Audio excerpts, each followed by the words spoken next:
Souviens-toi de Méphibosheth. Méphibosheth, c'était le fils de Jonathan qui, dans une fuite, lorsqu'il était enfant, est devenu paralytique.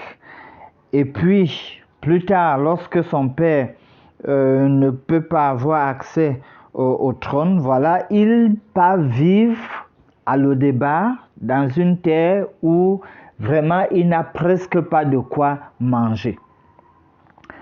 Mais plus tard,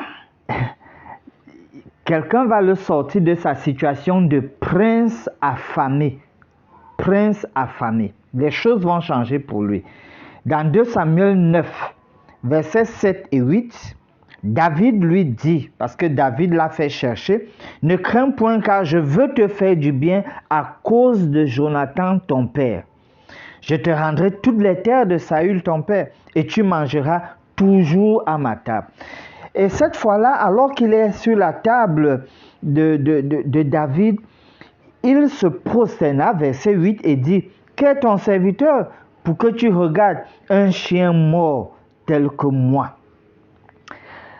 David, lui, reconnaît sa valeur princière. Parce qu'en réalité, si Saül n'avait pas désobéi et qu'il avait passé le trône à Jonathan, son père, finalement, son père lui aurait passé le trône. Donc, David lui reconnaît cette valeur princière. Et bien plus encore, David dit qu'il doit être considéré comme un de ses fils. Donc, il sera un des princes de la cour.